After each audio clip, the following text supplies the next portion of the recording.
Buenas tardes a todos. Señor embajador Alan Wagner, director de la Academia Diplomática del Perú, señor viceministro de Relaciones Exteriores, embajador Martinetti, señoras y señores. Es para mí un gran honor ser parte de este debate tan importante para el desarrollo de la política exterior de la República del Perú. Y mi contribución al debate que se ha abierto el día de hoy es básicamente desde la historia, ¿no? El tema de mi ponencia es el jardín de los senderos que se bifurcan, Estado, Nación y política exterior en el Perú. Y sin más preámbulo, entro en el tema. Durante la mayor parte de su existencia como república independiente, la política exterior del Perú, opina Ronald Bruce St. John, se ha caracterizado por dos tendencias opuestas. Por un lado, la solidaridad de la diplomacia peruana con las hermanas repúblicas sudamericanas, o lo que el autor denomina interdependencia. Ejemplo de ello fue la participación del Perú en el Congreso de Panamá, donde ejerció un rol estelar, y en la formación en 1836 de la Confederación Peruano-Boliviana. Sendas expresiones del interés por establecer un sistema de defensa capaz de preservar la independencia política y garantizar la paz. Este entusiasmo por la cooperación regional y continental surgida en el siglo XIX ha marcado en alguna medida el derrotero de Torre Tagle.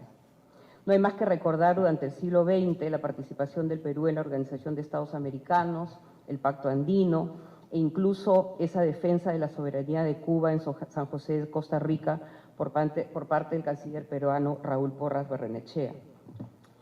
Pero por otro lado, el Perú ha mantenido enconadas disputas territoriales con sus vecinos, en los cuales lo que estaba en juego eran espacios geográficos de un enorme potencial económico.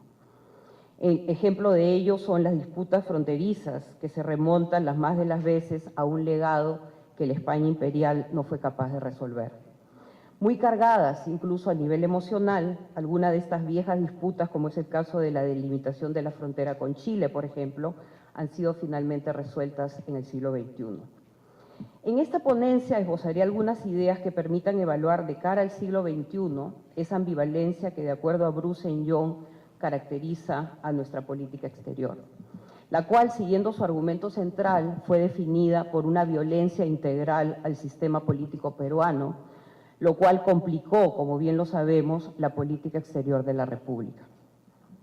Pienso que para analizar el tema de la tensión entre la solidaridad continental por un lado y las disputas limítrofes por el otro, es preciso introducir un par de desarrollos históricos que a mi entender son fundamentales. El primero es el modelo de construcción estatal implementado por los militares, quienes gobiernan la República durante todo el siglo XIX, buena parte del siglo XX e incluso en el siglo XXI. Descendientes de un sistema imperial que por definición vive de la guerra y que por lo mismo habita un mundo multidimensional y sin límites,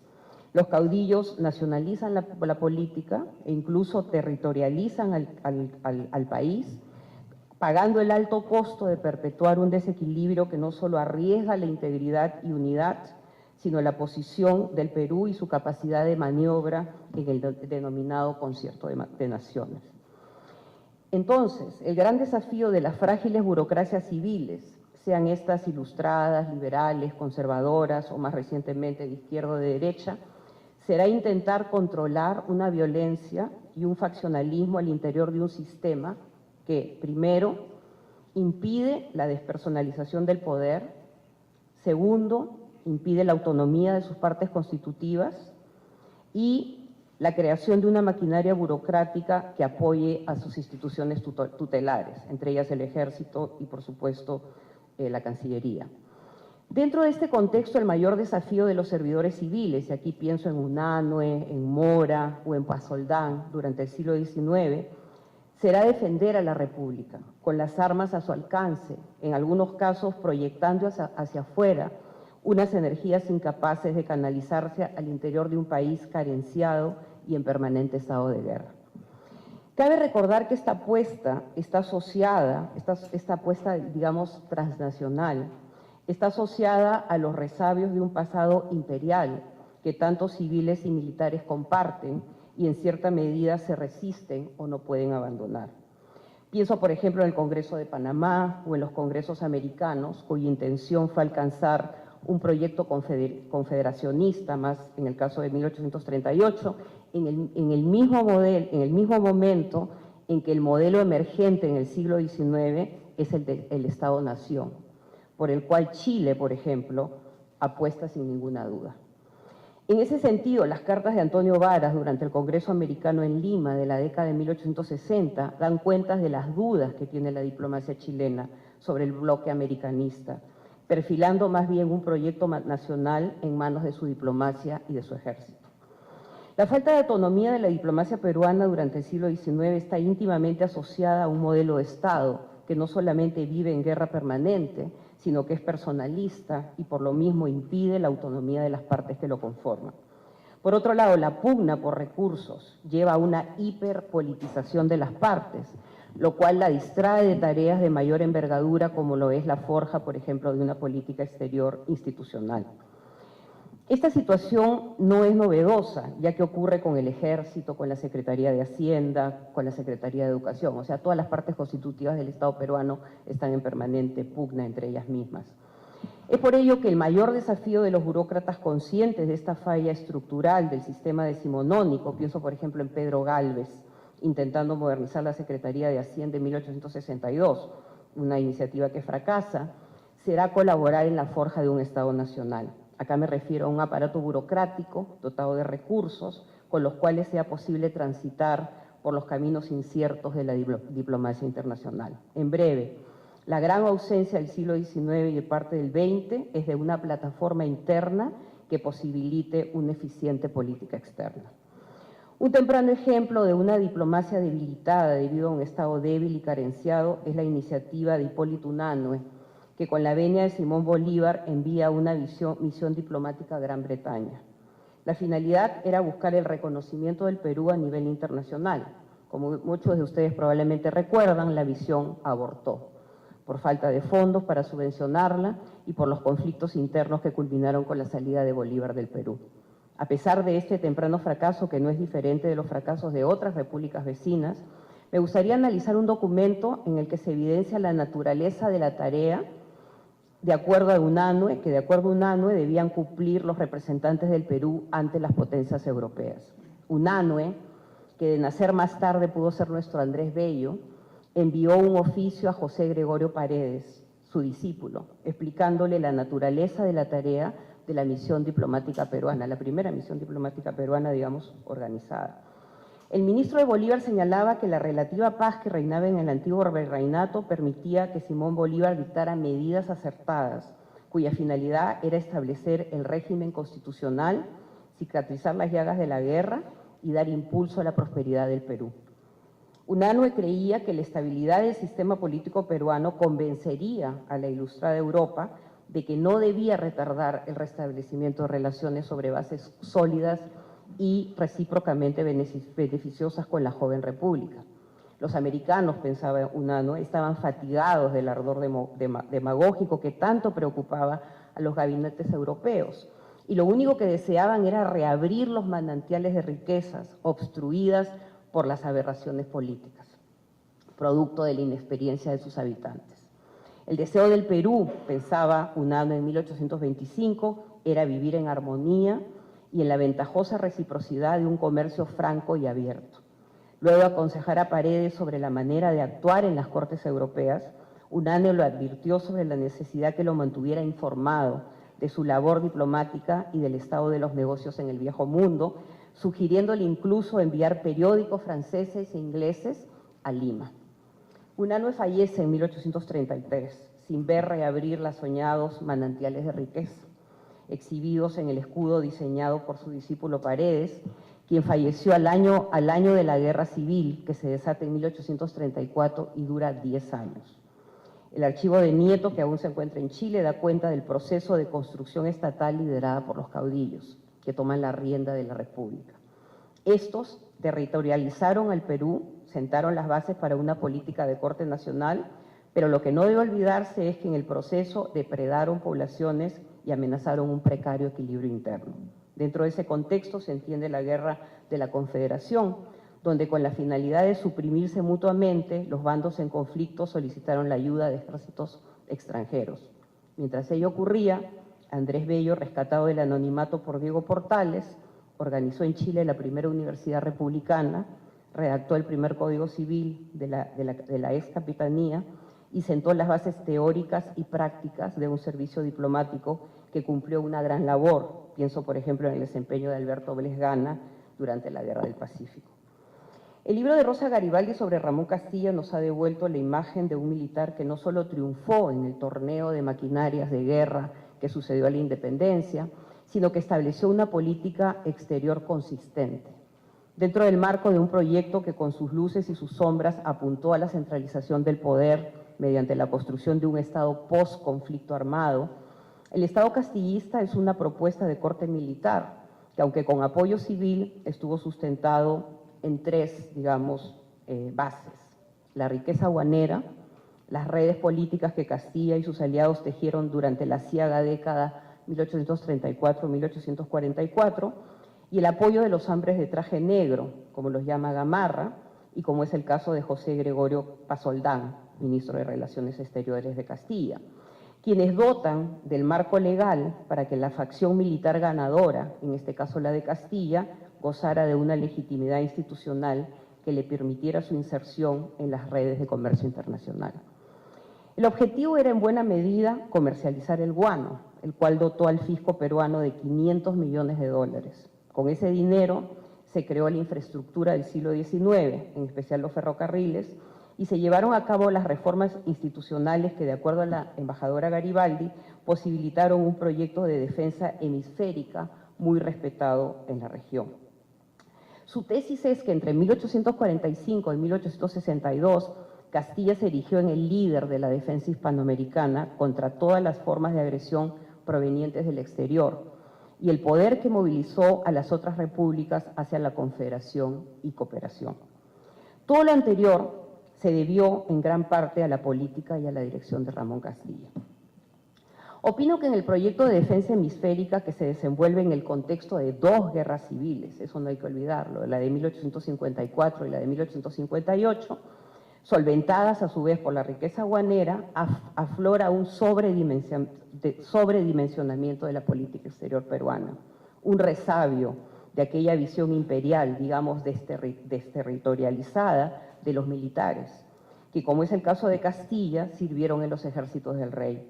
Por otro lado, no hay que olvidar que muchos periodistas señalaron en su momento el uso político que hizo Castilla del liderazgo hemisférico, e incluso cómo el hábil militar utilizó la guerra contra el Ecuador para distraer la atención de los graves problemas internos, entre ellos el derrumbe del modelo guanero que asolaban al Perú.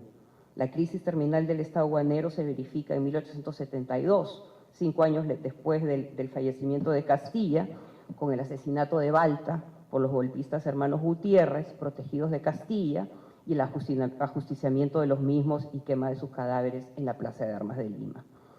La Guerra del Pacífico, con el preámbulo de dos magnicidios, Balta y Piérola, y el asesinato de un ministro de guerra, Tomás Gutiérrez, trajo a la superficie el estrepitoso fracaso del proyecto político de los militares, pero más aún de la diplomacia que en teoría forjaron. No hay más que pensar en esa comedia de enredos que fue la misión Lavalle-Chile. Por otro lado, la alianza defensiva que Lavalle afirmó desconocer da cuenta que en el Perú la diplomacia estaba divorciada del poder central y que en el gobierno de Manuel Pardo se siguió ensayando, quizás por una cuestión de recursos, el modelo de defensa regional de estirpe castillista. Bien sabemos que este no funcionó y que ello nos costó no solo la pérdida de la riquísima provincia de Tarapacá, sino del segundo militarismo, seguido de la profunda crisis política y moral que debilitó el frente externo de cara a una serie de disputas fronterizas con nuestros vecinos, entre ellos Chile. En el convulso siglo XX, la diplomacia peruana se profesionaliza, bebiendo de sus raíces en trabajos de extraordinaria calidad. Pienso en los escritos de Víctor Maurto y de Raúl Porras Barrenechea, por ejemplo, que aluden una vez más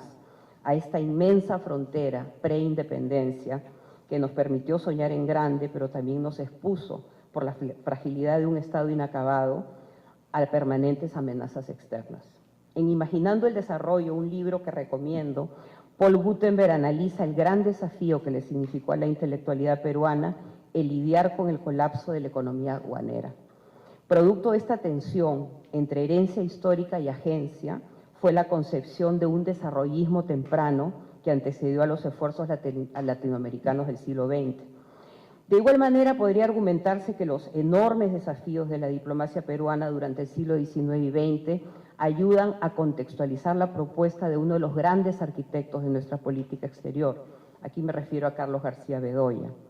Tempranamente desaparecido, al igual que Domingo Nieto, José Simeón Tejeda, Nicolás Corpancho o Manuel Pardo, García Bedoya bebe de una tradición marcada por la guerra, la crisis política y un pasado imperial que para bien o para mal modeló la historia del Perú.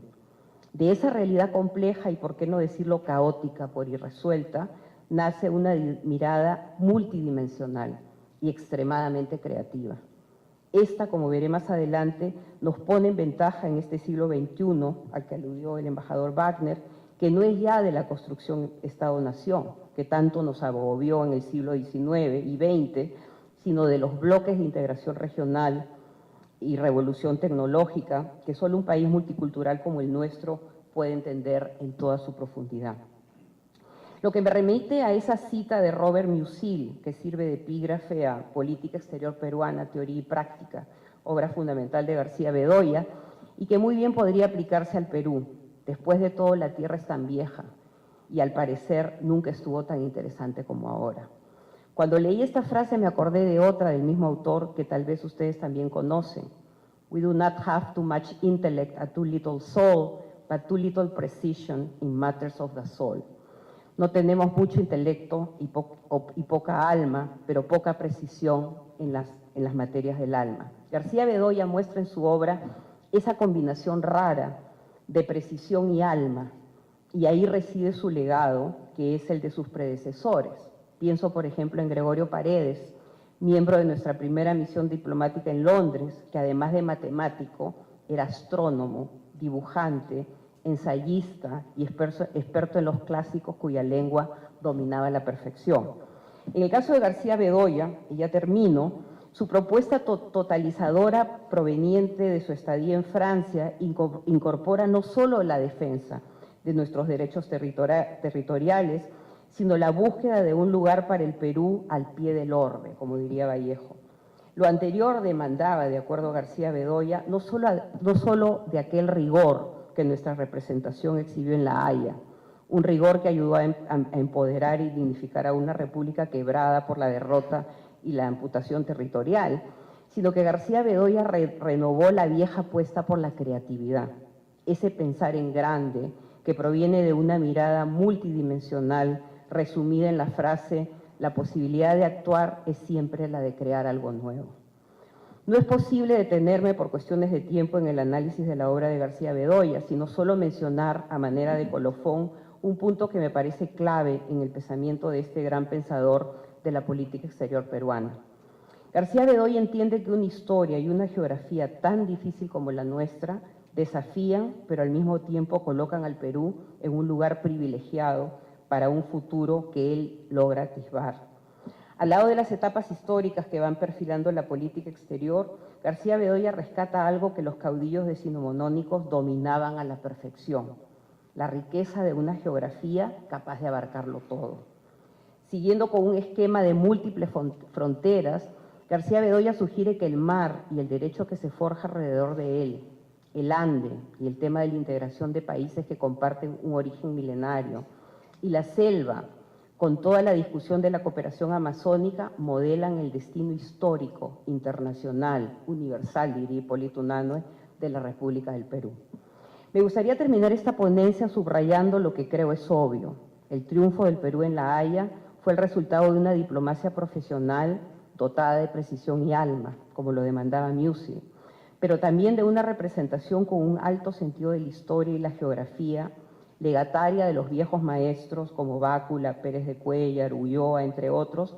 que esta vez sí contó con un aparato estatal que la respaldó en su largo camino en la victoria. Fue una sumatoria de rigor, Estado, sentido de la historia, precisión y alma, lo que le ayudó a perfilar una estrategia en la que se imbricó y en cierta medida se resolvió, al menos por un momento, la tensión a la que se refirió hace algunos años Roland Bruce St. John, porque pienso que si aprendemos a vivir con aquella aparente contradicción que ha definido nuestra historia,